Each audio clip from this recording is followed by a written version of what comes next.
By 8 p.m., they finished their dinner and got ready to leave for home. It felt really satisfying to spend time with both of you after such a long time, Tanuj said, wiping his mouth with a tissue. So, Ranju, what's your next plan? Smriti asked. My stomach is full and sleep is dancing in my eyes.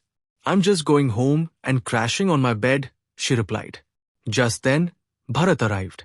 Sir, I hope you enjoyed our hospitality and the food here, he said, placing the bill on the table. Yes, we enjoyed it a lot, Bharat. But you remember, right?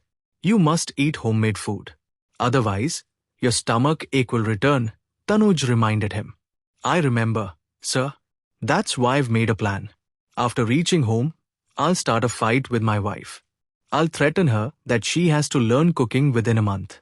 Let's see if she finally learns, he said. Bharat, your approach is wrong. You shouldn't threaten her. You should convince her with love. Only then will she melt. If you act like fire, she will turn into a storm and destroy you, Tanuj said with a laugh. Mom, why is Dad talking so much today? From what you've told me, I thought he was a very calm and composed person. But looking at him now, he doesn't seem that way at all, Ranjani said. Your father has been reading a lot of novels lately. That's why he seems lost in his own world. Bharat, don't listen to Tanuj. Try your way. Just scare her. Sometimes, we need to take strong decisions. Cooking is one such matter. If women don't know how to cook, how will that work? Cooking should be an inseparable part of a woman's life, Smriti said. All right, madam. I'll do as you say, Bharat replied.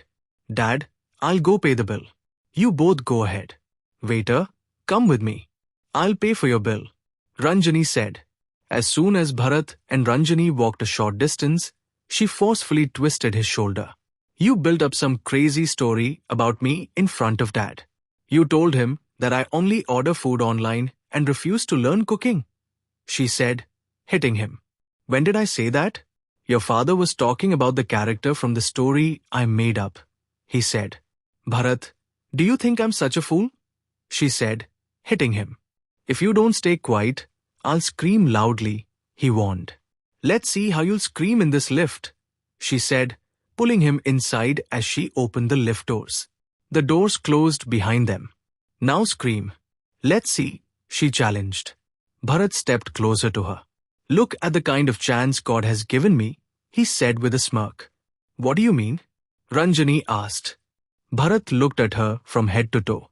She was wearing a red sari, and his eyes admired every inch of her. For blessing me with such a beautiful woman as my love, God, I am forever indebted to you. Ranjani, if I had known you looked this stunning in a sari, I would have dressed you in one every day myself, he said as he moved even closer. Stay away. Don't touch me, she said, but he didn't stop. Ranjani, you look like a porcelain doll in this sari, he whispered, gently pinching her cheek. Then, he wrapped his arms around her waist and pinned her against the wall. He brought his face close to hers, their breaths mingling. Bharat, no. Stay still. Let me go, she pleaded. Not today. I already let you escape without a kiss once, he murmured as he brought his lips dangerously close to hers. At that moment, she didn't have the strength to resist. In fact, she didn't even feel the need to stop him. No, stay away, she whispered, but her hands betrayed her, pulling him closer by his neck. Her warm breath brushed against his skin, and in the next moment, they lost themselves in a deep, passionate kiss. Ranjani, let's go. It's already late. What if your father comes looking for you? Bharat said. Let him come. He should know this isn't just a story, but reality. I'm not afraid, but I don't feel like leaving you just yet, she confessed, holding him tightly. If I let you stay like this, you look like you might finish everything right here, he teased, stepping back. Ugh. You completely ruined the mood, she said in frustration, opening the lift doors and stepping out. The two of them walked together toward the bill counter. Waiter, here's your tip, Ranjani said, handing Bharat a 100 rupee note. Thank you so much for the tip, Bharat said. The receptionist, noticing the strange conversation between the two, looked at them curiously, wondering what was going on. As Bharat and Ranjani went to make the payment, Tanuj and Smriti waited for Ranjani outside. Tanuj, how's your hospital work going? Smriti asked. It's going very well. Wealthy donors are contributing funds for this noble cause. I am doing my best to provide top-quality medical services to the poor at the lowest possible cost, he replied. That's really good news. Even though I stayed away, you never distanced yourself from your service to society, Smriti said, expressing her admiration. Smriti, besides helping these poor people, I don't know anything else, Tanuj said. I should have understood this wonderful quality of yours a long time ago. Anyway, may all your future goals be fulfilled, she said. Smriti, can you give me your phone number? Tanuj suddenly asked. Why? Don't you already have my number? She asked, surprised. You're still using the same old number? Tanuj asked. Yes, she nodded. Even I still have the same old number. How strange. Just like we've aged, our phone numbers have aged too, he said with a small laugh. Just then, Ranjani arrived. Ranjani, it's time to leave. Both of you take care and get home safely, Tanuj said. At that moment, the valet brought his car. Okay, bye, Dad, Ranjani said. Tanuj got into his car, waved goodbye, and drove away. Soon after, another valet brought their car. Smriti and Ranjani got in and headed home. Mom, hasn't Dad changed a lot? Ranjani asked while driving. Yes, he has changed a lot. And more than that, he has learned how to flirt. Did you see how he was talking in front of that waiter? I still can't believe it, Smriti said. Yeah, Mom. Compared to the flashback you told me about, he's changed a lot. Apparently, he's been reading a lot of novels. Romantic novels? Ranjani teased. You're talking too much, just like him. All these days, you barely spoke a word to me. And now, look at you, talking non-stop without any hesitation, Smriti said, blushing. Seeing you blush like this makes me laugh. Ranjani said, giggling. Ranju, just focus on driving, or else we might get into an accident. Smriti warned.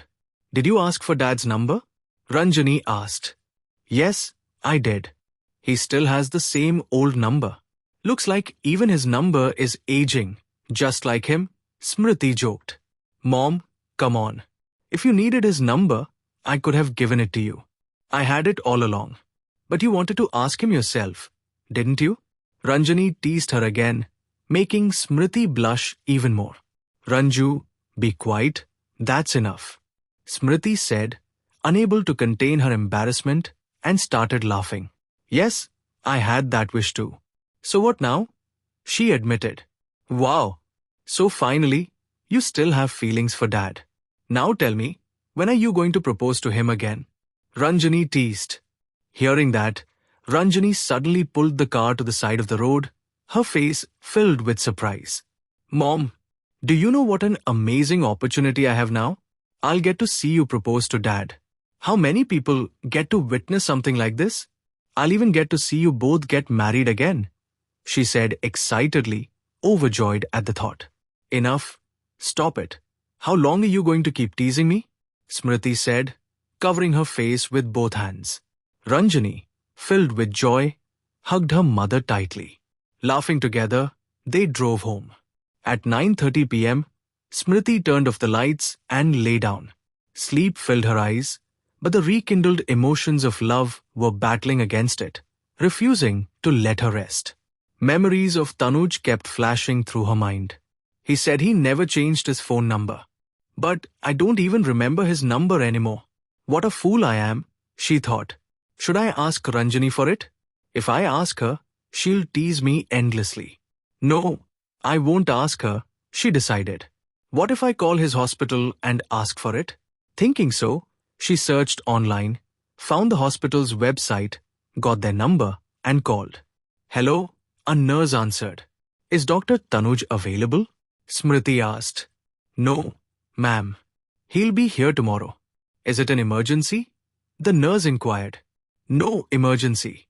I just needed his number. I wanted to speak with him personally, Smriti said hesitantly. Sorry, ma'am, but we can't provide personal numbers like that. Please call back in the morning, the nurse said before cutting the call. Smriti sighed in disappointment. What now? There's only one way. I have to ask Ranjani. But she might already be asleep, she thought. She tried to sleep but couldn't. Let me call her and see, she decided and dialed Ranjani's number.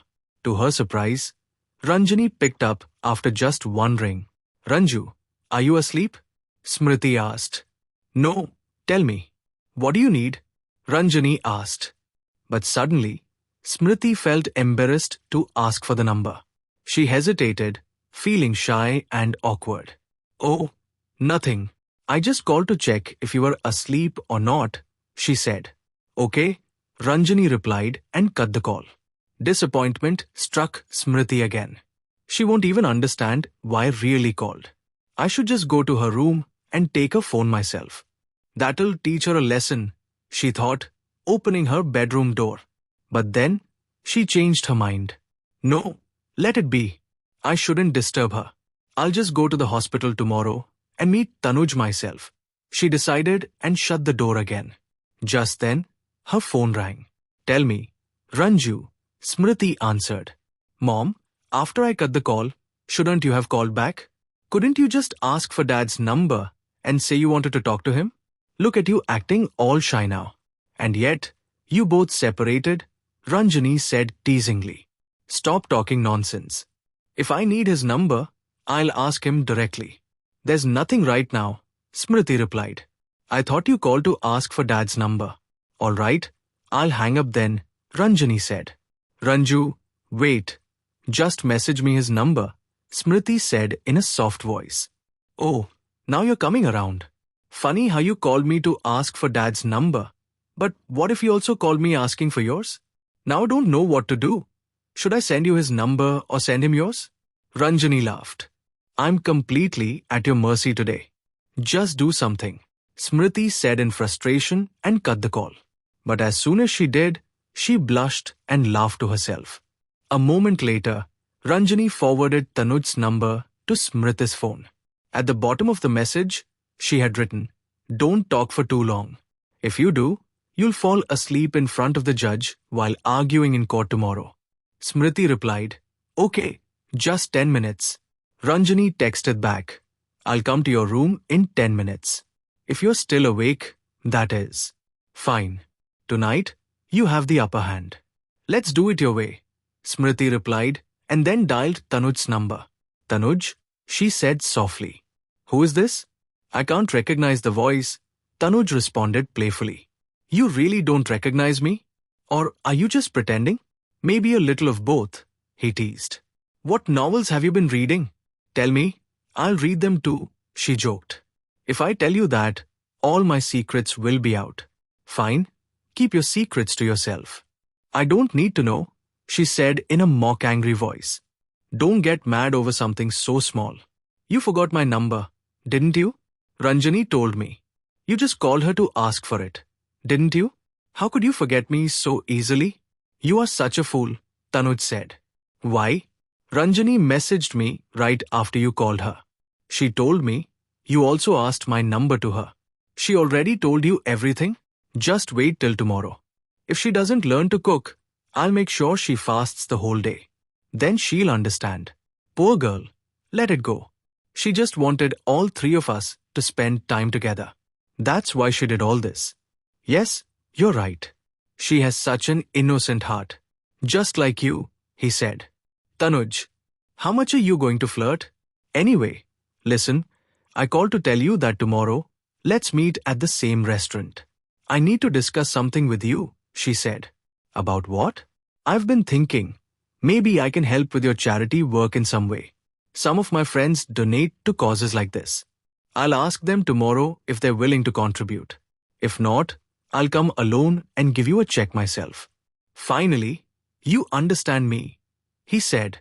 If I had done this back then, we wouldn't have separated. I should have looked at things from your perspective. Now, I feel like I should help the poor as much as possible. All right, come tomorrow. I'll be free at 2 p.m. Make some time. Bye. Bye, Smriti, he said, and they both hung up. Finally, thanks to Ranjani, I got Tanuj's number. Tomorrow, I'll meet him and find out where I stand in his heart. With that thought, she put her phone on silent and went to sleep.